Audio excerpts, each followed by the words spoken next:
சொல்லுவாங்க, கர்மா எப்போதும் கேள்வி கேட்கறது இல்ல, கர்மா ஒருபோதும் விளக்கம் கேட்பதில்லை. அது காத்துக்கிட்டு இருக்கும். நேரத்துக்கு ஏத்த மாதிரி அது தன்னுடைய பாதையை மாத்திக்கும், முகத்தை மாத்திக்கும். ஆனா இலக்க அது மாத்திக்கிறது கிடையாது. எந்த நெருப்பு மத்தவங்களுக்காக மூட்டப்படுதோ அதே நெருப்பு ஒரு நாள் தன்னுடைய உரிமையை கேட்டு திரும்பி வரும். இன்னைக்கு இந்த இரவும் அதே மாதிரியானதுதான்.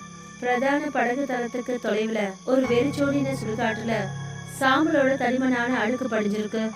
பாதி எரிஞ்சு போன மரங்களுக்கு நடுவுல ஒரு பெணம் கடைசி மூச்சை விட்டுட்டு இருக்கு. அதே எரிஞ்சிட்டு இருக்கிற நெருப்புக்கு முன்னாடி ஒரு அகோரி சாது உட்கார்ந்துட்டு இருக்காரு.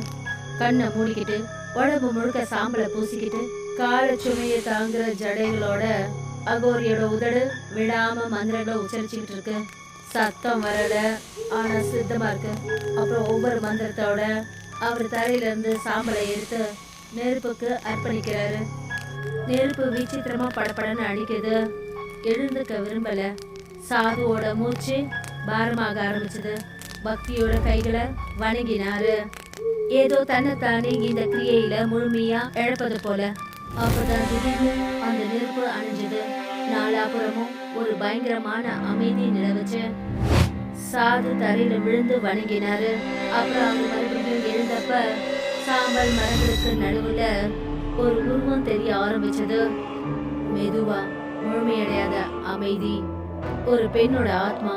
சத்தம் இல்ல, ஆர்ப்பாட்டம் கிடையாது. அப்படி ஒரு தோற்றம், அதுல தாங்க முடியாத அதிகாரம் இருக்கு.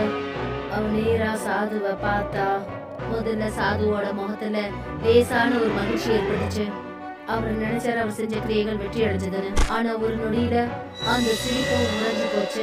அவருடைய ஒரு ருத்ராட்ச மாலை அருந்து கீழே சாம்பல்ல விழுந்தது. நெஞ்சில ஒரு லேசான கோடு உருவாகுது. யாரோ அவரை தொடாம கிழிச்சு எடுத்த மாதிரி. காற்று நின்னுச்சு. நதியோட சத்தம் காணாம போயிடுச்சு. அப்புறம் அடுத்த நொடியே சாது திணறி கேட்டே தரையில விழுந்து மடிஞ்சாரு. சில்லுங்கிற தரையில சாது அசைவே இல்லாம இருக்காரு. அவரை சுத்தி நாலாபுறமும் அவருடைய பூஜை பொருட்கள் சிதறி கிடக்குது. சாம்பல் இப்பவும் அவர் உடம்புல ஒட்டிக்கிட்டே இருக்கு. மெல்ல மெல்ல அவரோட கண்கள் திறந்தது. அவர் திடுக்கிட்டு எழுந்து நின்னாரு. பின்னாடி பணம் முழுமையா எரிஞ்சு போயிடுச்சு. அங்க லேசான நெருப்பு மட்டும் எரிஞ்சிட்டு இருந்தது. குழப்பத்துல அதை அவர் விட்டு பார்த்தாரு. ஏன்னா அதை அவரு இப்படி ஒண்ணும் விட்டு வைக்கல. அதுக்கப்புறம் அவரு நாலாபுறமும் திரும்பி பார்த்தாரு. அந்த ஆத்மாவை அவர் தேடினாரு. ஆனா அது அங்க எங்கேயும் இல்லை. அவரு மறுபடியும் மந்திரங்களை சொல்றதுக்கு முயற்சி பண்ணாரு. உதடுகள் அசைஞ்சது. ஆனா எந்த சத்தமும் வரல. நெருப்புல எந்த ஒரு சலசலப்பும் இல்லை. காற்றும் எந்த ஒரு அசைவும் இல்லாம நின்னுது. முதல் முறையா அவருடைய கண்கள்ல பயம் இறங்க ஆரம்பிச்சது. ஒரு வார்த்தை கூட சொல்லாம அவர் தன்னுடைய பொருட்களை எடுத்தாரு. அப்புறம் சுடுகாட்டை விட்டு வெளியே வந்தாரு. அந்த இருட்டான பாதையில தன்னோட எண்ணங்கள்ல தொலைஞ்சு போய் காட்டை நோக்கி போய்கிட்டு இருந்தாரு. அவர் போனதுக்கு அப்புறம் அந்த சாம்பல் கொஞ்சம் கொஞ்சமா உதிர ஆரம்பிச்சது. ஏதோ கண்ணுக்கு தெரியாத ஒண்ணு இப்ப விடுதலான மாதிரி இருக்கு.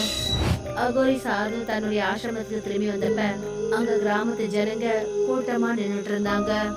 அவங்க எல்லாரையும் விளக்கினாரு. அப்புறம் உள்ள காலடி எடுத்து வச்சதும் தெடுக்கிட்டு நின்னாரு. ராத்திரி வந்த புயல் அவருடைய ஆசிரமத்தை குப்பை கூலமா மாத்திடுச்சு.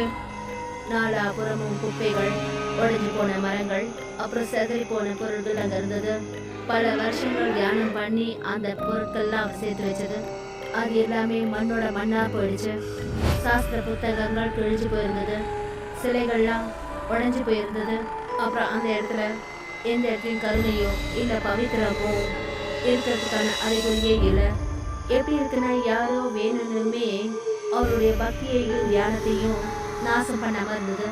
மகாராஜா, இது எப்படி நடந்துச்சு? ஒரு பிரச்சனையும் இல்லை. சாதுவை பொறுத்த வரைக்கும் எல்லா நெருப்பும் ஒண்ணுதான். ஆனா சாது ஐயா, கிராமத்தோட ஒரு வீடு கூட எதுவும் ஆகல. ஆனா உங்களோட ஆசிரமம், கடவுளோட சிலைகளை கொஞ்சம் பாருங்க. இது என்ன ஆபத்துக்கான அறிகுறிங்களா? கடவுள் எல்லாருக்கும் நல்லதே செய்வாரு. நீங்க எதுக்கும் கவலைப்படாதீங்க. நீங்க எல்லாரும் உங்க வீட்டுக்கு போங்க. இதை நான் பார்த்துக்கிறேன். கிராமத்து ஜனங்க அவர் சொன்னதை கேட்டுக்கிட்டு ஒவ்வொருத்தரா அங்க இருந்து புறப்பட்டு போனாங்க. கொஞ்ச நேரத்துல அகோரி சாது அங்க முழுமையா தனி மரம் ஆயிட்டாரு. அவர் நாலாபுறமும் ஏற்பட்டிருக்கிற அந்த அழிவை பார்த்தாரு. உடைஞ்சு போன பொருட்கள் சாம்பலா மாறி இருக்கிற தன்னுடைய ஆசிரமத்தை பார்த்தாரு. அப்புறம் அவர் அங்கேயே நின்றுக்கிட்டு மந்திரங்களை சொல்ல ஆரம்பிச்சாரு.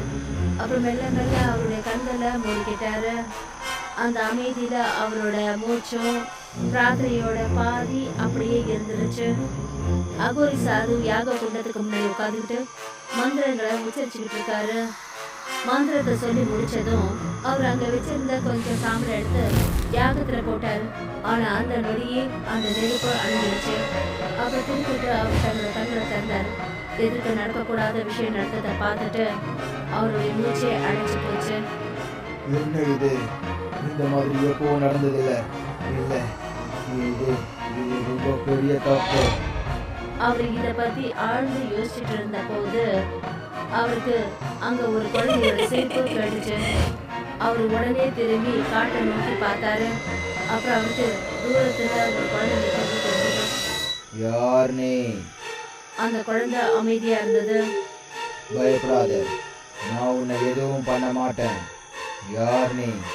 அந்த குழந்தை உடனே திரும்பி காட்டை நோக்கி ஓட ஆரம்பிச்சது. சாது எழுந்தாரு. அந்த குழந்தைய பின்தொடர்ந்து போனாரு. ஆனா போக போக அந்த குழந்தை மரங்களுக்கு நடுவுல மறைஞ்சு போயிடுச்சு. அவர் நாலாபுறமும் தேடினாரு. ஆனா அந்த குழந்தை இருக்கிறதுக்கான எந்த அறிவியும் இல்லை. அவர் தன்னுடைய இடத்துக்கு போறதுக்கு அவர் திரும்பின போது அவருக்கு ஒரு முணுமுணுப்பு சத்தம் கேட்டுச்சு. அதிர்ந்து போய் அவர் பின்னாடி போனாரு. அப்புறம் சத்தம் போட்டு கத்தினாரு. யாரு? யார் நீ? அந்த காட்டுல அந்த சத்தம் அப்படியே எதிரொலிச்சிட்டு இருந்தது. ஒவ்வொரு திசையிலும் அந்த சத்தம் இடிபட்டு திரும்பி வந்துட்டே இருந்தது. ஒரு தடுமாற்றத்தையும் குழப்பத்தையும் ஏற்படுத்துற அந்த குரல் சகிச்சுக்க முடியாதபடி இருக்க அவர் தன்னோட காலையில் முடிந்தார். பயத்துல அடிக்கிற இதய துடிப்போட காட்டை விட்டு வெளியே ஓடி வந்தாரு. அகோரி சாது இறுதி செலவுகள் செய்ய இடத்துக்கு போனாரு. அப்ப அங்க இருந்த ஒரு மர போர்டு மேல அவரோட பார்வைப்பட்டுச்சு. அதுல இப்போ இறுதி சடங்கு செய்யப்பட்ட ஆட்களோட பெயர்கள் எழுதப்பட்டிருந்தது. அந்த இடத்துலதான் அவர் செஞ்ச தவமும் யாகமும் தடங்களாச்சு. அவர் அந்த பெயர்களை படிச்ச உடனே அவர் உணர ஆரம்பிச்சாரு. எந்த பிறத்தை அவர் எழுதிட்டு இருந்தாரோ அது ஒரு திருநங்கை. பெயர் அபராஜிதா. ஒரு குழப்பமான அலை அவரோட மனசுல பரவுச்சு. அப்படி இந்த பெண் அபராஜிதானா? அப்ப அஸ்வினி யாரு? இந்த கேள்வி அவரோட மனசை சுத்திக்கிச்சு. அவர் குழப்பத்தோட திரும்பி அங்கிருந்து புறப்பட்டு போனாரு. அப்புறம் பின்னாடி இருந்துருச்சு ரகசியத்தோட நிறைஞ்சிருந்த அந்த மர போர்டு. அகோரி சாது தன்னுடைய கட்டில உட்கார்ந்திருந்தாரு. பவித்திரமான மந்திரங்களை சொல்ல முயற்சி பண்ணாரு. ஆனா அவருடைய மனசு திடீர்னு வெறுமையா மாறிடுச்சு.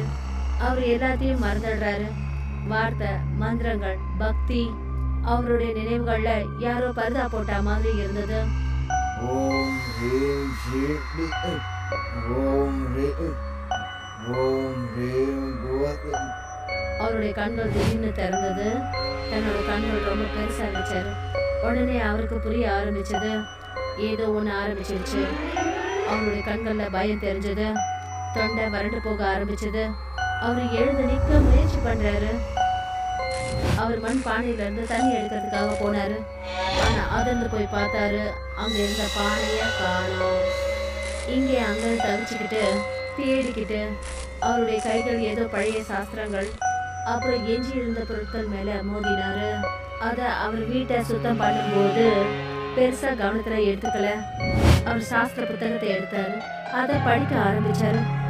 அவர் அந்த பக்கங்களை கவனமா பார்த்த போது கிராமத்துல இருந்து அவருடைய சிஷ்யன் சதீஷ் அவரோட வீட்டு வாசலுக்கு வந்தாரு. குருஜி, வா சதீஷ், என்ன திடீர் நீங்க வந்திருக்க? நான் இந்த பக்கமா போயிட்டு இருந்தேன், அதான் உங்களை பார்த்துட்டு போலான்னு நினைச்சேன். சரி, நல்ல விஷயம் பண்ணிருக்க. சரி சொல்லு, எல்லாம் எப்படி போயிட்டு இருக்கு? எல்லாம் நல்லா தான் போயிட்டு இருக்கு குருஜி. கிராமத்துல ஒரு சின்ன ப்ரோக்ராம் வச்சிருக்கேன்.